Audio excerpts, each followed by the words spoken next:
રામ રામ, જય શ્રી કૃષ્ણ, જય માતાજી એન્ડ ગુડ ઇવનિંગ મિત્રો. કેમ છો બધા? આશા રાખું છું સરસ મજાના આનંદમાં કુશળમાં હશો અને તૈયારી પણ સારી એવી કરી રહ્યા હશો. આપણે તમારી ગ્રુપ ડીની તૈયારીઓની અંદર એક સરસ મજાની હેલ્પ થઈ શકે એના માટે દિવસે દિવસે ટેસ્ટનું આયોજન કરીએ છીએ. એમાંની આજે સાયન્સની 7 નંબરની ટેસ્ટ જે છે એ આપણે સોલ્વ કરવા જઈ રહ્યા છીએ. જે લોકો નવા હોય, ખબર ના હોય તો ટેલિગ્રામની અંદર આપણે ટેસ્ટ મૂકીએ છીએ. નીચે ટેલિગ્રામની લિંક આપેલી હોય છે ડિસ્ક્રિપ્શનમાં, ત્યાંથી મળી જશે અને 7 ટેસ્ટ ફ્રીમાં તમે મેળવી શકો છો. એક ટેસ્ટની અંદર 25 પ્રશ્ન હોય છે, એટલે આવી 10 ટેસ્ટ ભેગી થશે તો 250 જેટલા પ્રશ્નો તમે ફ્રીમાં સોર્ટ આઉટ કરી શકશો. સાથે સાથે 250 પ્રશ્નના 250 ટોપિકને પણ તમે ક્લિયર કરી શકો છો. એવા હેતુથી આપણે ટેસ્ટ જે છે મૂકી રહ્યા છીએ. કોઈ વ્યક્તિને ગુજરાતીની અંદર માતૃભાષામાં મટીરિયલ ખરીદવા માંગતા હોય, વિજ્ઞાનનું જોઈએ, રીડિંગનું જોઈએ, સાયન્સનું જોઈએ, જૂના પેપર પ્રેક્ટિસ માટે જોઈએ, તો આપ મારો કોન્ટેક્ટ કરી શકો છો. અત્યારે વોટ્સએપનો નંબર મારો આવી ગયો હશે, એ નંબર પર તમે મારી સાથે વાત કરી શકો છો. તો આવો જોઈએ આખી ટેસ્ટ છે એ સોલ્વ કરીએ અને કમેન્ટમાં કહેજો કે સર ટેસ્ટ જે છે એ તમને કેવી લાગી, તમારા કેવા માર્ક આવ્યા. બરાબર છે, મળીએ છે વિડીયોના એન્ડમાં. ત્યાં સુધી આપણે ટેસ્ટને સ્ટાર્ટ કરીએ. પહેલા પ્રશ્નથી શરૂ કરીએ. પ્રથમ પ્રશ્ન આપણે બાયોલોજી એટલે કે જીવ વિજ્ઞાનમાંથી લીધેલો છે. ઓકે, પ્રશ્ન વાંચીએ. વિભાજન દરમિયાન કોશિકાનું વિભાજન કોઈ પણ જગ્યાએથી થઈ શકે છે. આ પ્રકારનું વિભાજન જે છે એ કયા જીવની અંદર જોવા મળે છે? મોસ્ટ આઈએમપી પ્રશ્ન છે અને બેઠે બેઠા શબ્દો જે છે મેં યુઝ કર્યા છે. આ જ શબ્દોનો ઉપયોગ કરી અને પ્રશ્ન પૂછાયેલો હતો. ઓકે, તો અહીંયા જે આન્સર બને છે એ આપણા અમીબા આન્સર તરીકે ઓપ્શન નંબર બી સાચો જવાબ બને છે. બરાબર, આપણે કોષ વિભાજન જે છે અથવા તો કોષ તથા જીવસૃષ્ટિમાંથી આવા અવનવા અતરંગી પ્રશ્નો પૂછાતા હોય છે, એમાંનો આ પ્રશ્ન આપણે જોયો. બીજો પ્રશ્ન જોઈએ. જ્યારે આપણે કોઈ એક બસમાં ડ્રાઈવર તરફ મોં રાખીને ઊભા છીએ, બસ અચાનક સીધી દિશામાં ચાલવા લાગે છે, તો આપણે કઈ દિશામાં ધકેલાઈશું? હવે આ પ્રકારના તમને ગતિના અંદરથી 2-3 પ્રશ્ન આવશે.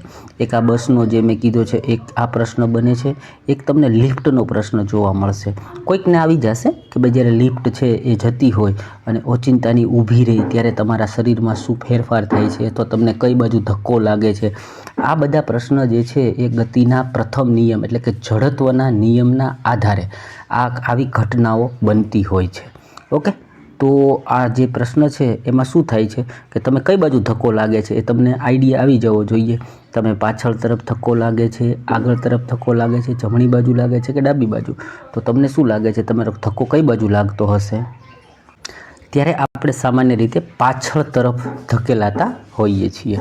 બરાબર, અને આ જ પ્રશ્નને એવી રીતે પૂછશે કે ભાઈ બસ ચાલુ છે અને ડ્રાઈવર અચાનક બસને બ્રેક મારે છે, તો તમે કઈ તરફ ધક્કો લાગો છો? બરાબર છે, તો કે આગળ તરફ. આનું કારણ એવું હોય છે મિત્રો કે જડત્વનો નિયમ એમ કહે છે કે કોઈ પણ વસ્તુ, માનો કે આ એક દડો છે, તો એ જો સ્થિર અવસ્થામાં છે તો એ પોતે હંમેશા પોતાની અવસ્થાને જાળવી રાખવાનો પ્રયત્ન કરશે જ્યાં સુધી એના પર બાહ્ય બળ ન લાગે. આને જડત્વનો નિયમ કહેવામાં આવે છે.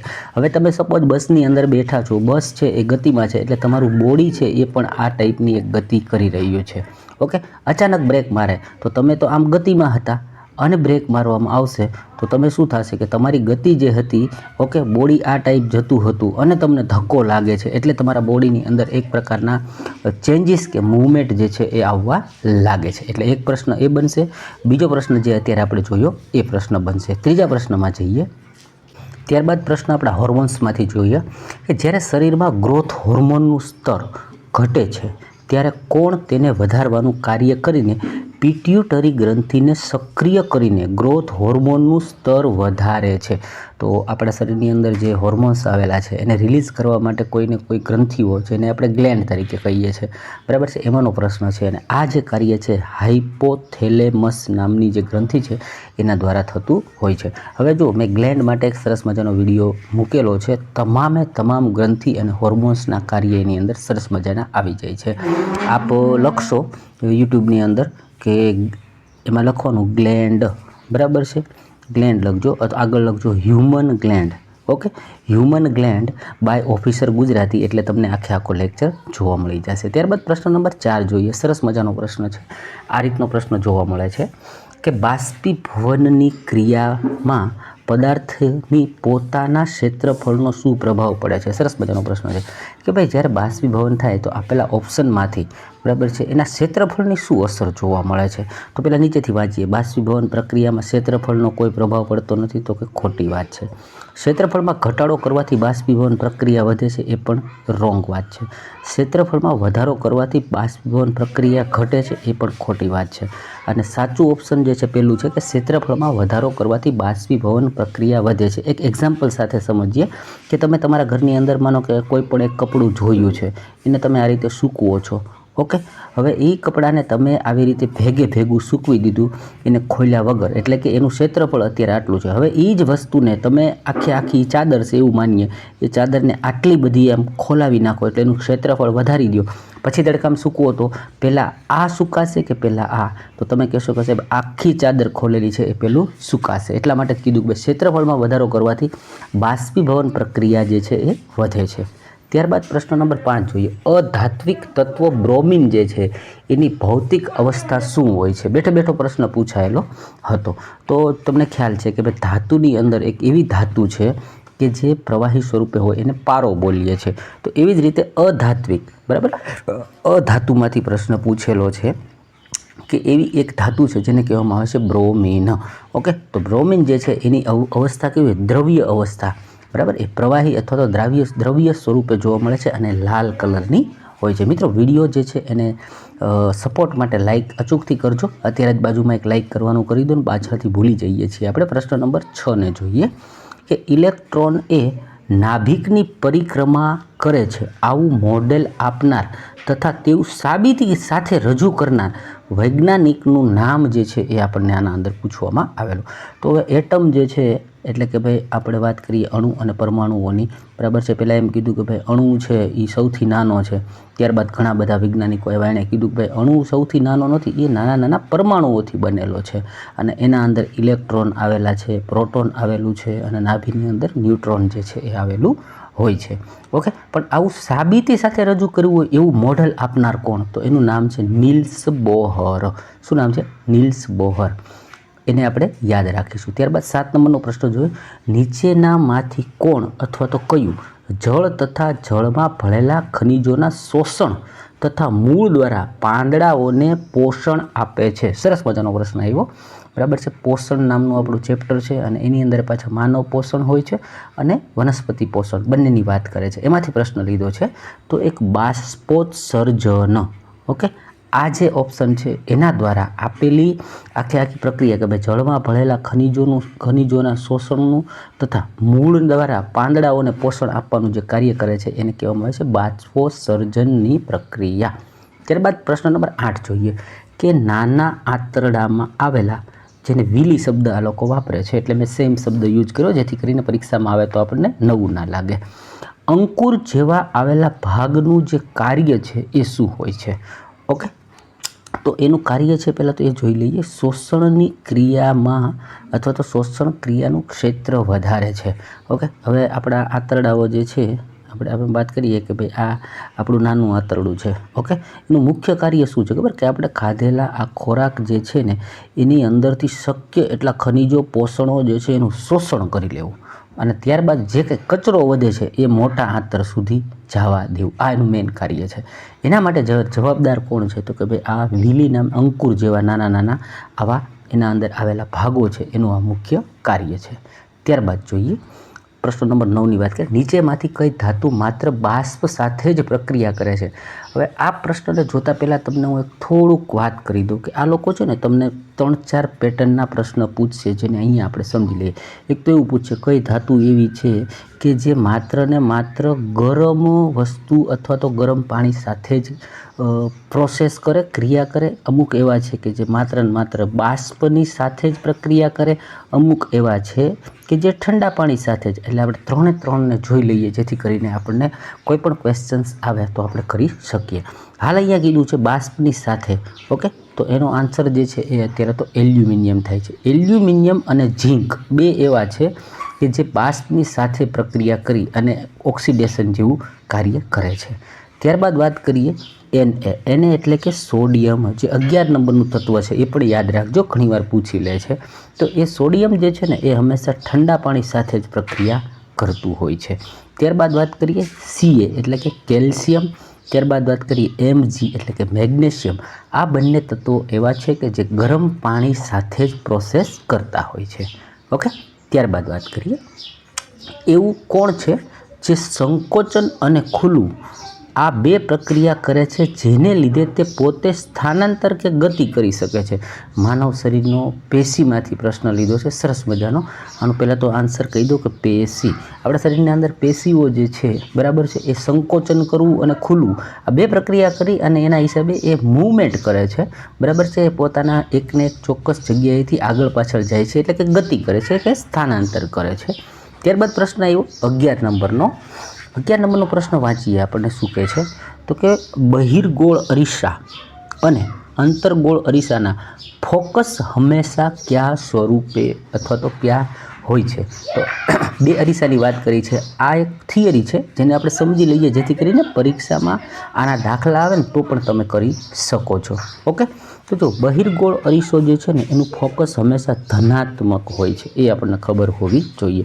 જ્યારે અંતર્ગોળ અરીસો છે એનું ફોકસ જે છે એ હંમેશા કેવું હોય તો કે ઋણાત્મક હોય છે, એટલે નેગેટિવની અંદર આવે છે. નેગેટિવ સાઇનનો ઉપયોગ તમારે કરવાનો રહે છે. એટલે દાખલા ગણવા માટે આ થિયરી તમને હેલ્પફુલ થતી હોય છે. 12 નંબરનો પ્રશ્ન જે છે એને આપણે જોઈએ કે જો કોઈ અંતર્ગોળ અરીસામાં મુખ્ય ફોકસ અને ધ્રુવની વચ્ચે વસ્તુ રાખવામાં આવે તો તેનું પ્રતિબિંબ જે છે એ કેવું બનશે? સરસ મજાની થિયરી છે. બેઠો બેઠો પ્રશ્ન તમને પૂછાય છે કે જો આખા અરીસાને તમે આમ સમજવા બેસો ને કે ભાઈ પી હોય ને અહીંયા એફ હોય ને પછી આ રીતે અરીસો હોય ને આ ધ્રુવ હોય ને પોલ હોય ને આ બધું આખું સમજાવવા બેસીએ ને તો પ્રતિબિંબ બહુ લાંબા છે. એના માટે તમે ધોરણ 9 કે 10મા ધોરણની અંદર આ ચેપ્ટર છે એને વાંચી શકો, લાંબુ છે, બરાબર. આખું એની પાછળની 3 થિયરી સમજવી પડે. એના પછી તમારે આખી બધી વસ્તુઓ સમજવી પડે કે આ સી ઉપર મૂકવામાં આવે. પણ એના કરતાં અત્યારે હાલ પૂરતું તમે આ બેઠો એક્ઝામ્પલ જે છે એને પાકો કરી લેજો કે અંતર્ગોળ અરીસો છે, બરાબર. અંતર્ગોળ એટલે શું ભાઈ? એની અંદરની સપાટી આમ હોય. બાહ્ય ગોળ હોય એટલે શું, બરાબર છે. બહિર્ગોળ એટલે શું? તો ભાઈ એની સપાટી જે છે ને બહારની ટાઈપ હોય. ઓકે, અંતર્ગોળમાં તમે જે પ્રતિબિંબ જોવો છો એ આ બાજુ થાય અને ઓલામાં પ્રતિબિંબ જે છે એ આ સાઈડ થતું હોય છે. બસ એટલું યાદ રાખીએ અત્યારે. ત્યારબાદ વાત કરીએ કે અંતર્ગોળ અરીસામાં મુખ્ય ફોકસ અને ધ્રુવની વચ્ચે જે વસ્તુ રાખવામાં આવે છે એનું પ્રતિબિંબ જે છે ને એ હંમેશા આભાસી હોય અને સીધું હોય અને મોટું હોય. હવે અહીંયાથી એક નાનકડી વાત કરી દો કે હંમેશા આભાસી પ્રતિબિંબ હોય ને એ જ હંમેશા ચત્તું કે સીધું થાય. ખાસ યાદ રાખજો. જ્યારે વાસ્તવિક પ્રતિબિંબ છે એ હંમેશા ઉલટું હોય. ઓકે, એટલે તમને ક્યારેક જોડકા જો આટલું યાદ હોય ને તો તમે ઓપ્શનની અંદર શું કરી શકો કે ક્યારેક તમને એવું અહીંયા આપી દીધું હોત કે ભાઈ અહીંયા એવું આપ્યું હોત, બરાબર, વાસ્તવિકને સીધું, તો તમે સીધું એને નકારી શકો, બરાબર છે. એટલું ખાસ યાદ રાખજો. એટલે કે આભાસી પ્રતિબિંબ જ હંમેશા સીધું હોય. ઓકે, અને આના અંદર પાછું મોટું હોય છે. ત્યારબાદ પ્રશ્ન નંબર 13 જોઈએ. નીચેમાંથી કઈ ક્રિયા એ ઓક્સિડેશનની નથી? બેસ્ટ એક્ઝામ્પલ છે, બહુ વાર પૂછાયેલું છે એટલા માટે લીધું. તો ઓક્સિડેશન થવું એટલે શું? કે ભાઈ ઓક્સિડેશન થવું એટલે ઓક્સિજનનું જોડાવું. સાદી ભાષામાં કહીએ તો ઓક્સિજનનું જોડાવું. ઓકે, અથવા તો હાઇડ્રોજનનું દૂર થવું. આ બેને કહેવામાં આવે છે ઓક્સિડેશન. તો આપણે પહેલી પ્રક્રિયા છે જોઈએ. આ 2Cu એટલે કોપરની વાત કરે છે, એની સાથે ઓક્સિજન જોડાય છે CuO, એટલે પહેલાંની અંદર ઓક્સિડેશન થાય છે. બીજાની વાત કરીએ તો 2Ag અને Cl, બરાબર છે, એટલે કે સિલ્વર ક્લોરાઇડની વાત કરી છે. તો કે એની અંદર શું થયું તો કે અહીંયા બે છૂટા પડ્યા. ઓકે, ઓક્સિજન કે આવતો જ નથી એટલે આના અંદર ઓક્સિડેશન થતું નથી. આમાં જોશો તો ઓક્સિજન જોડાય છે, આમાં જોશો તો ઓક્સિજન જોડાય છે. એટલે ઓપ્શન નંબર 2 જે છે એમાં ઓક્સિડેશન થતું નથી એવું કહી શકીએ. ત્યારબાદ 14 નંબરનો પ્રશ્ન છે, એના અંદર મેં એક દાખલો લીધો છે જેવા આપણને દાખલા પૂછાતા હોય છે. પહેલાં વાંચીએ છે કે કોઈ વસ્તુ 4 સેકન્ડમાં 16 મીટર અંતર કાપે છે, પછી અહીંયા અટકીએ. ત્યારબાદ 2 સેકન્ડમાં બીજું 16 મીટર અંતર કાપે છે. તો આ વસ્તુની સરેરાશ ઝડપ જે છે એ કેટલી હશે? હવે આ ટાઈપનો દાખલો ગણિતમાંય પૂછે છે, સાયન્સમાં પણ પૂછે છે, એટલે તમને બે રીતે હેલ્પ થશે. સરેરાશ ઝડપ જ્યારે પૂછવામાં આવે ત્યારે કરવાનું શું? સરેરાશ ઝડપ હોય છે શું કે કાપેલું કુલ અંતર, એટલે કે ઉપર ટોટલ અંતર અને લાગેલો ટોટલ સમય. એટલે ઉપર આપણે અંતર માટે અંતર લખીએ, બરાબર છે, પણ કેવું? કુલ, અને નીચે કુલ સમય. અંતર કેટલું આવ્યું તો કે જો પેલા 4 સેકન્ડમાં 16 મીટર એટલે 16 મીટર કાપ્યું છે, બીજી 2 સેકન્ડમાં પાછા 16 મીટર કાપે છે. એટલે વાત કરીએ તો ઉપર શું આવ્યું? 16 + 16 એટલે 32 મીટરની વાત કરી. ઓકે, પછી નીચે સમય આપ્યો છે તો પહેલો સમય લાગ્યો 4 સેકન્ડનો, બીજો સમય લાગ્યો 6 સેકન્ડનો. ઓકે, હવે જુઓ અહીંયાથી આપણે 6, 5 અને 30 એટલે 5 પોઈન્ટવાળો જવાબ તમારો બનશે. 5 પોઈન્ટ ને 33 તમારો સાચો આન્સર મળે છે. 15 નંબરનો પ્રશ્ન જોઈએ. જ્યારે કોઈ પદાર્થ પ્રવેગ સાથે ન હોય તો નીચેમાંથી કયો વિકલ્પ સમય તથા ઝડપનું સાચું વર્ણન જે છે અથવા કયું સૂત્ર જે છે આ બે વસ્તુઓ આપણને દર્શાવે છે? ઓકે, તો પ્રશ્ન નંબર 15ની અંદર એમ કહે છે કે જ્યારે પ્રવેગ ન હોય, પ્રવેગ વગરની વાત કરવામાં આવી છે, તો એનો સાચો આન્સર શું થાય? તો કે ભાઈ એનો સાચો આન્સર બને છે સમય જે છે ને એ અંતરના છેદમાં ઝડપ. બસ આટલું તમને ખાલી એક સૂત્ર જે છે એ તમારે યાદ રાખવાનું હોય છે. ઓકે, આગળ જોઈએ. 16 નંબરનો પ્રશ્ન છે. 10 મીટર પ્રતિ સેકન્ડની પ્રારંભિક વેગ સાથે એક વસ્તુને ઉપર તરફ ફેંકવામાં આવે છે. જો આવા દાખલા બહુ આવશે અને આવો એક આપણે ગયા વખતે પણ કરેલો છે, બરાબર. તો તે વસ્તુ આપણે ગયા દાખલાની અંદર શું પૂછ્યું હતું કે એની સૌથી ઊંચાઈ જે છે કે સમય લગભગ આપણે પૂછેલો હતો. આ બીજો દાખલો લઈ લીધો એટલે પાકું થઈ જાય. ઓકે, કે 10 મીટર પ્રતિ સેકન્ડના પ્રારંભિક વેગ સાથે એક વસ્તુને ઉપર તરફ ફેંકવામાં આવે છે, તો તે વસ્તુ દ્વારા પ્રાપ્ત કરવામાં આવેલી વધુમાં વધુ ઊંચાઈ કેટલી હશે? ગયા વખતે મેં આખા સૂત્રથી કરાવેલું છે, અત્યારે હું એની તમને શોર્ટ મેથડ જે છે એ પણ થોડીક આપી દો, બરાબર છે. તો તમારે સિમ્પલી આવો દાખલો પૂછે ને ત્યારે નોર્મલી એક યાદ રાખવું, તમારે શું કરી નાખવું ભાઈ યુનો વર્ગ. ઓકે, અને છેદની અંદર તમારે શું લખવાનું તો કે 2 ગુણ્યા g. હવે તમને અહીંયા યુ જે છે યુની વેલ્યુ શું આપેલી છે તો કે 10 મીટરના પ્રારંભિક વેગથી, એટલે કે 10 ગુણ્યા 10. ઓકે, નીચે 2 અને જીનું મૂલ્ય અહીંયા આપણને આપ્યું છે કે 10 લેવું. તો 10 ઉડી ગયા અને 2 થી 5 આ 10ને ઉડાડીએ એટલે 2 પંચા 10. તમારો જવાબ જે છે 5 મીટર જે છે એ આવી ગયો. ત્યારબાદ એક ડેટા પૂછી લે છે સીધો જ. ઓકે, કે ભાઈ આની વેલ્યુ શું થાય, જેમ કે 1 હોર્સ પાવર એટલે શું થાય, આવા બધા પ્રશ્નો આવે છે. એમાંનો એક ક્વેશ્ચન્સ લઈ લીધો. ભાઈ 1 જૂલમાં કેટલા કિલોવોટ હોય છે? તો 1 જૂલની અંદર કેટલા કિલોવોટ હોય? તમને થોડુંક મોટું દેખાડું. હા, હવે દેખાશે.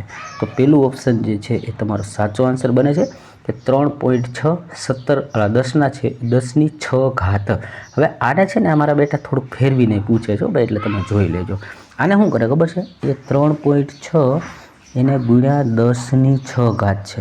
ઓકે, પછી શું કરે કે એને પાછા આ લોકો અહીંથી છેદ આ પોઈન્ટ હટાવે, એટલે પહેલાં તો 36 કર્યું એટલે 10 નીચે આપી દીધું.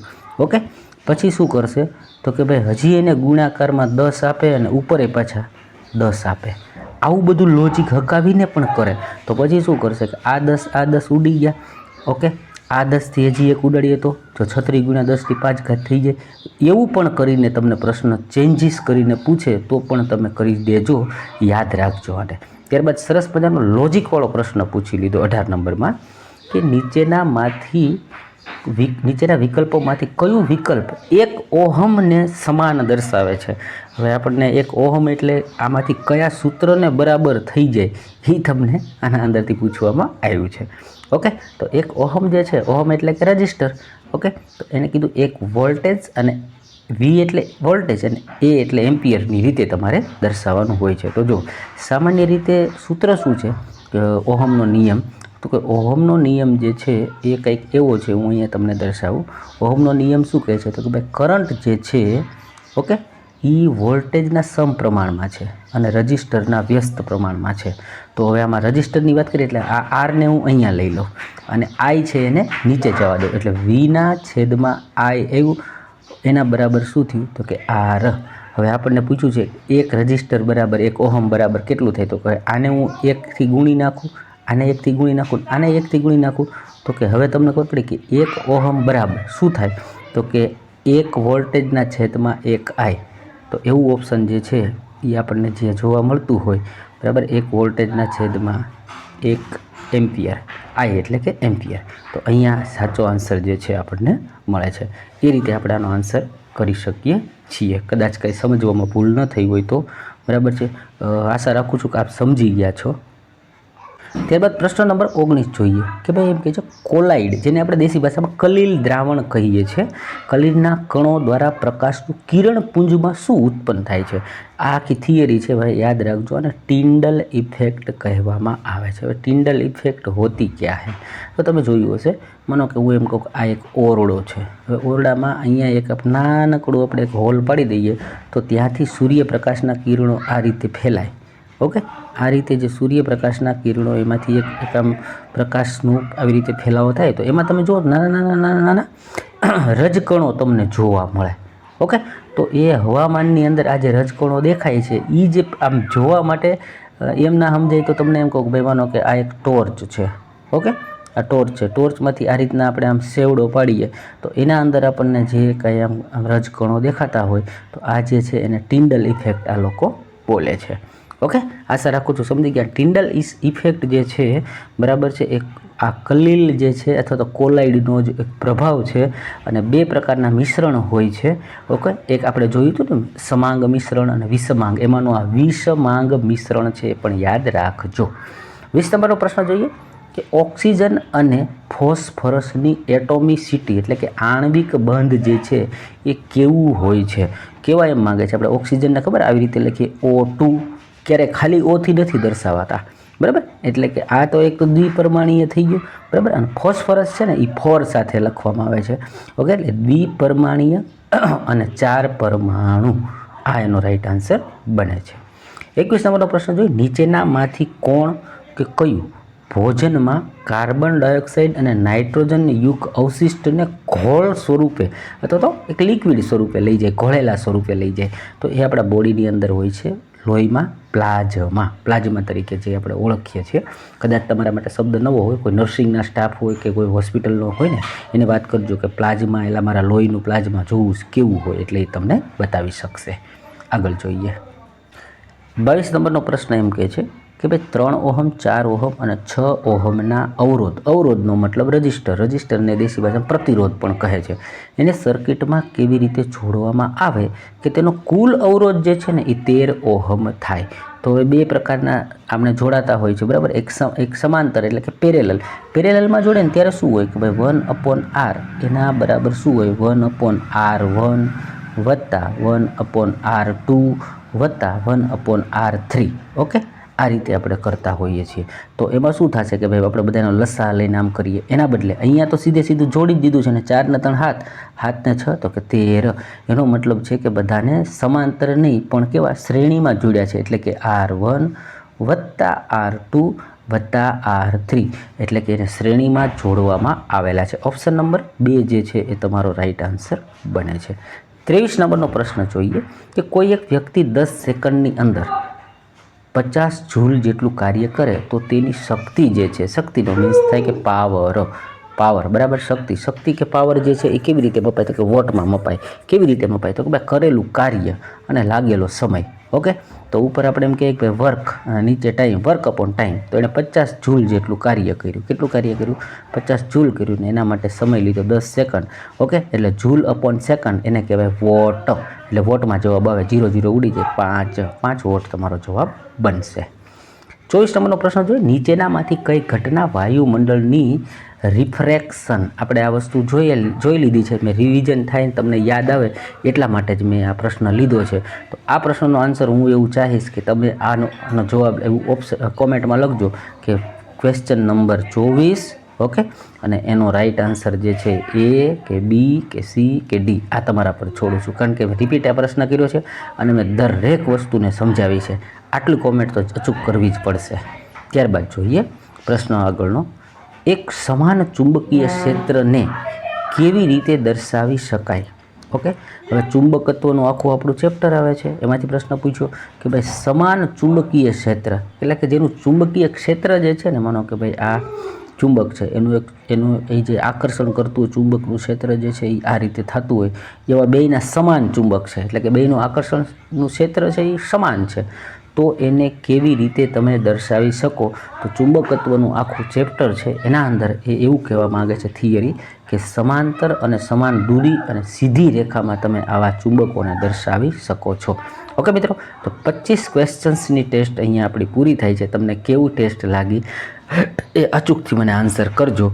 અને બાકી મેં નીચે આપેલું છે કે ભાઈ આપને કંઈ પણ વાત કરવી હોય કે મારી સાથે વોટ્સઅપમાં કંઈ પણ કહેવા માંગતા હોય તો આ નંબર પર આપ મારો કોન્ટેક્ટ અચૂકથી કરી શકો છો. મળીએ બીજા વિડીયોમાં. ત્યાં સુધી ખુશ રહો, મસ્ત રહો, વ્યસ્ત રહો અને તંદુરસ્ત રહો. આવજો.